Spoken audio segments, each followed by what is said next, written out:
This is, for those of you who don't know, B.F. Skinner, who was very famous for operant conditioning model. He ran rats and pigeons. And if you look at those two pictures for a moment, it's probably not a surprise that he worked with rats.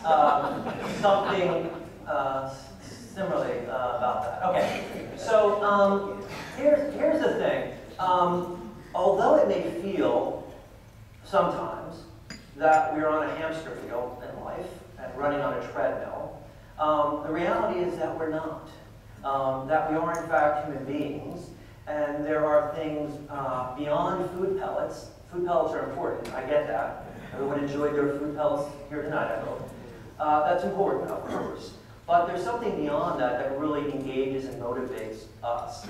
So what's happened is, since B.F. Skinner was around, a lot of the traditional reward and recognition programs, classic one being a kind of employee of the month, they're really founded in this idea of operant conditioning. And the book titled Carrots and Sticks Don't Work, it approaches it and it challenges, again, the traditional kind of programs based on this operant conditioning.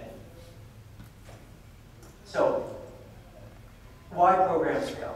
So any of you who have worked in organizations and think of an employee of the month kind of a program, they fail for lots of reasons. One of them is because they're programs. So, here's a question. How many of you in this room have ever been on a diet? No, take that back. How many have ever had a friend that was on a diet? A friend on a diet? Okay, terrific. That's what's great.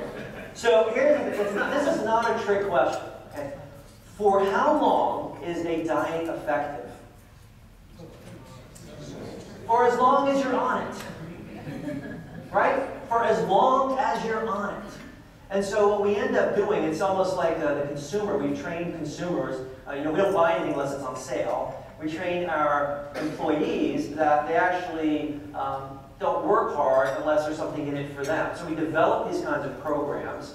The programs end, and it actually oftentimes leads to a decline, actually lower than before the program even began.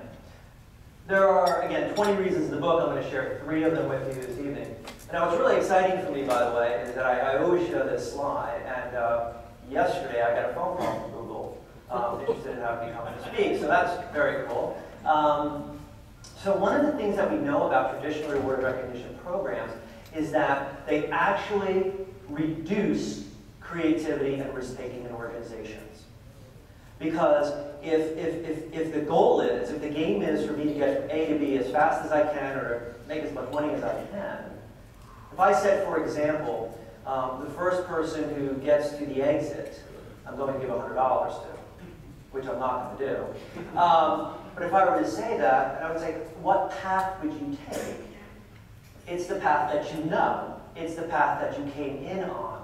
You wouldn't think to yourself, gee, I wonder if I maybe go this way or that way, right? You may work harder to get faster, but it completely takes away the incentive for you to be creative or be a risk taker in the organization.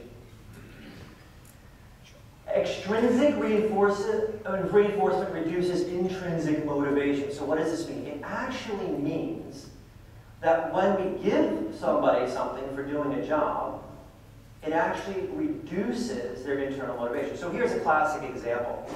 If you have a child that likes to read, and you then go about paying that child $1 to read every hour for, say, 2 weeks, and then you take that $1 away, what happens to the child's reading?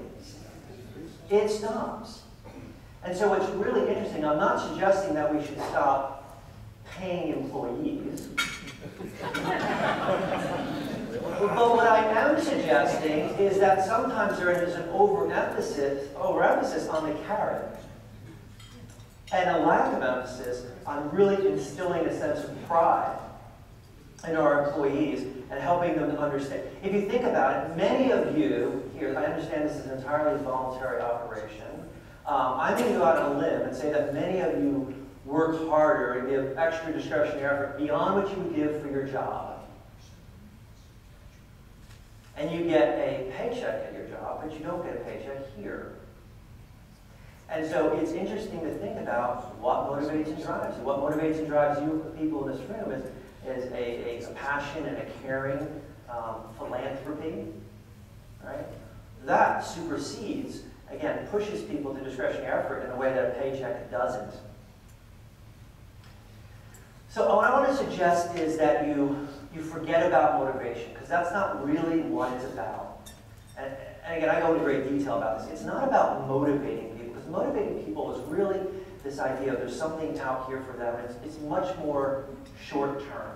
What I really want to talk to you about is the idea of engagement. I'm going to read this sloppy slide here.